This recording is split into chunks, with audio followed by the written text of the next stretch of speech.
Hello all. Today in this video we are going to discuss about Article 13 of Indian Constitution. You see, Article 13 it belongs to Part 3. Part 3 of Indian Constitution. Part 3 which deals with fundamental rights. Now Part 3 it starts with Article number 12 and ends at Article number 35.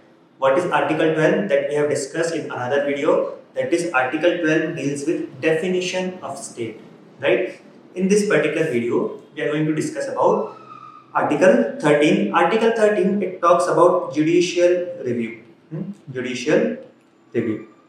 Now, in order to understand judicial review, you see, in most of the democratic constitutions, one doctrine which we follow is, or which we practice is, Doctrine of Separation of Power. Doctrine of Separation of Power.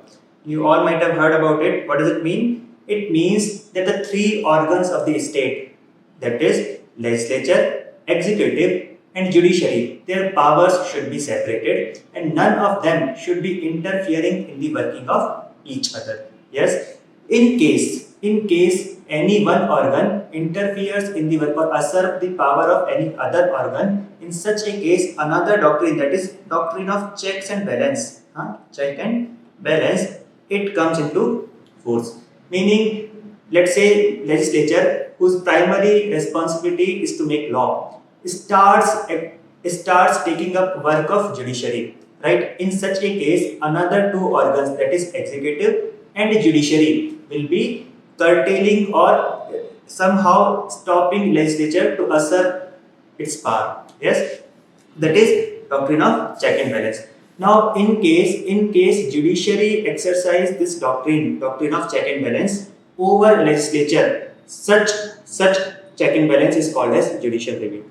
Meaning, if a law passed by legislature is violative of Constitution of India, in such a case, such a law can be reviewed by judiciary and such a law can be declared as null and void. Right? Now, this power judiciary gets from Article number 13 of Indian Constitution. So, let's discuss Article 13 in detail.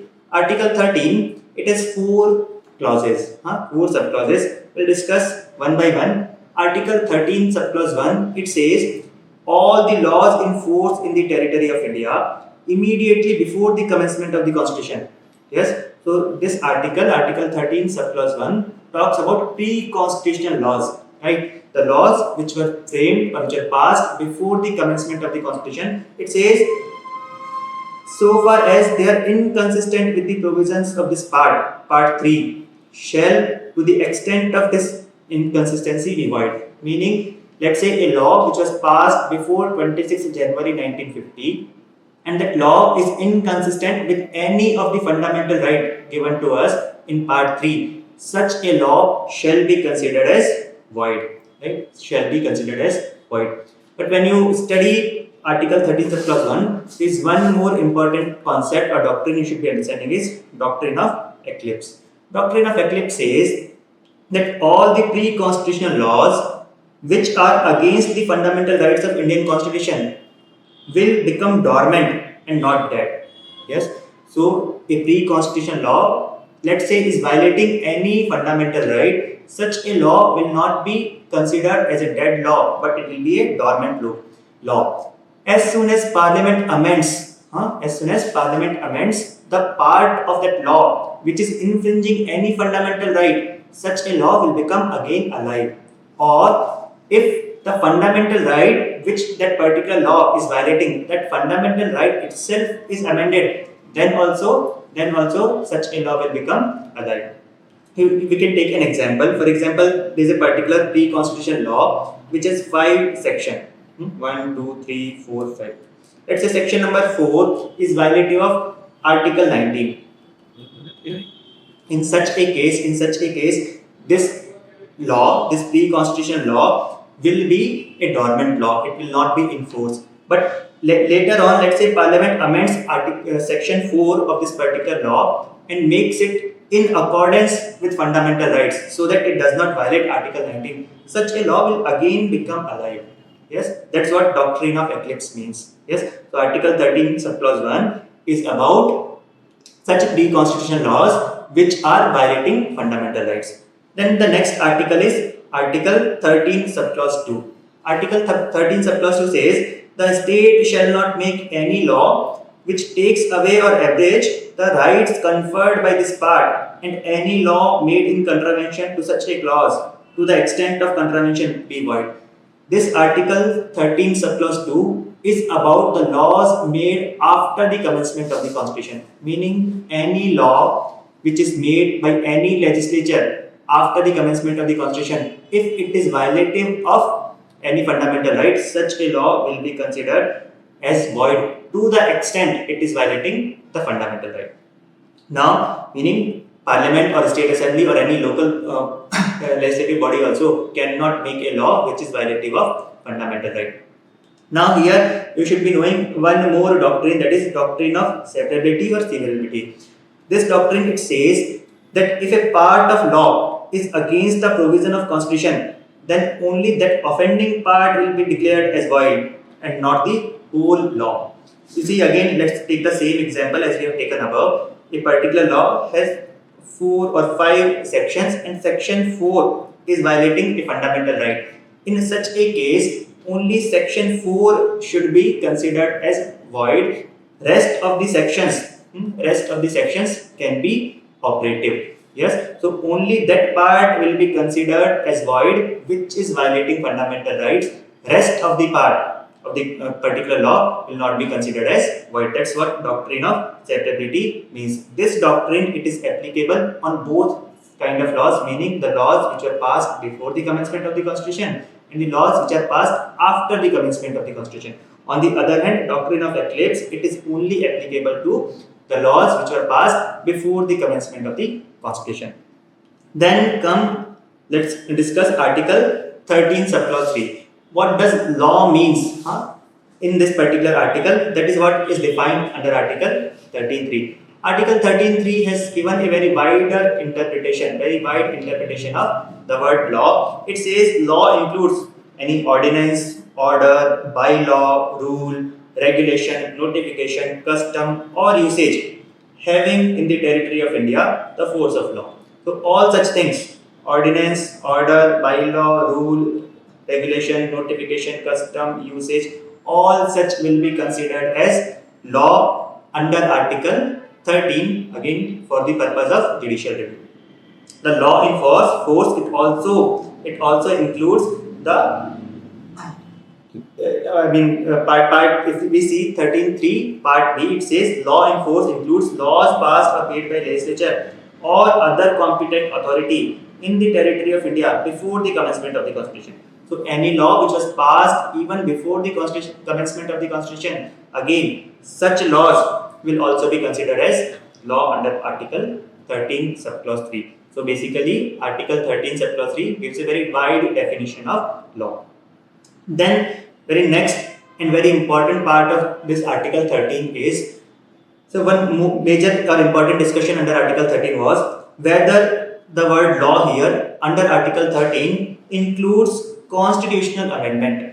The constitutional amendment, as you all know, under Article 368, under Article 368 of Indian Constitution, there is a process given how to amend the Constitution.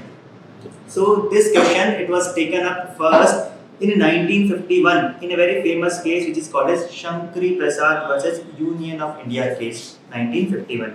In this case, Supreme Court said that the word law here under Article 13 subclause 2 does not include a constitutional amendment, meaning an amendment done by the Parliament of India to Constitution. If such a amendment is violating even a fundamental right also, such amendment will be upheld or will not be considered as void, because under Article 368 by a special majority, if a law is passed or if the Constitution is amended, right, then such an amendment will not be considered as law under Article 13.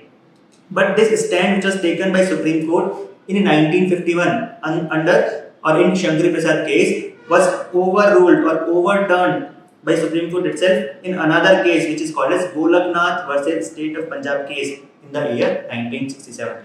In this case, Supreme Court said that fundamental rights, they are sacrosanct and even the constitutional amendment,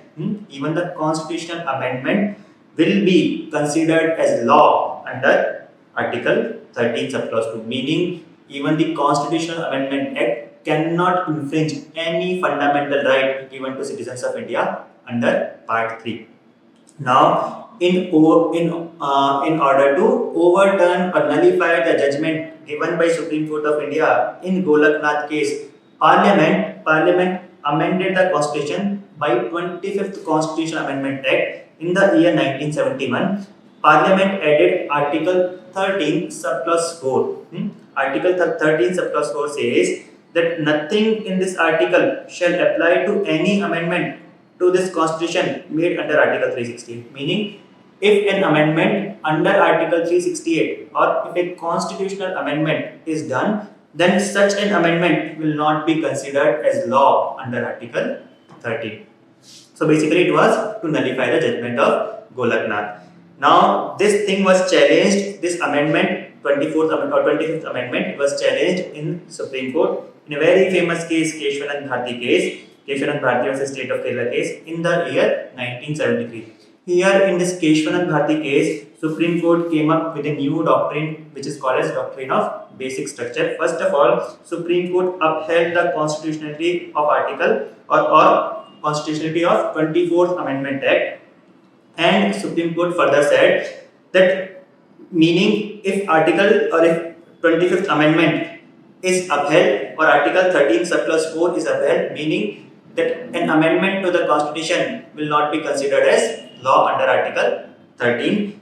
But Supreme Court further said that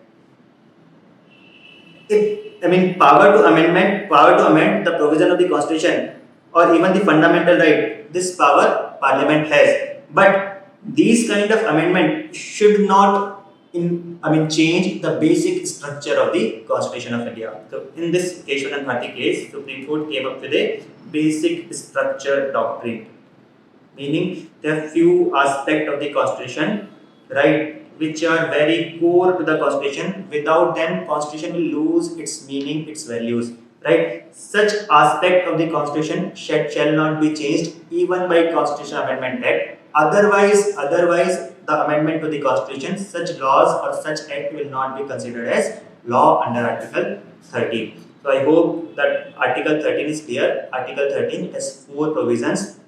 Article 13 subclause 1 is about pre-constitutional laws. Article 13 subclause 2 is about laws passed after the commencement of the Constitution. Article 13 subclause 3 is about a wider or very wide definition of law, and Article 13 subclause 4 is about an amendment to the Constitution under Article 368 should not be considered as law under Article 368. So this Article 13 basically gives judiciary power of judicial review and declaring such laws which are violative of Part 3 as unconstitutional.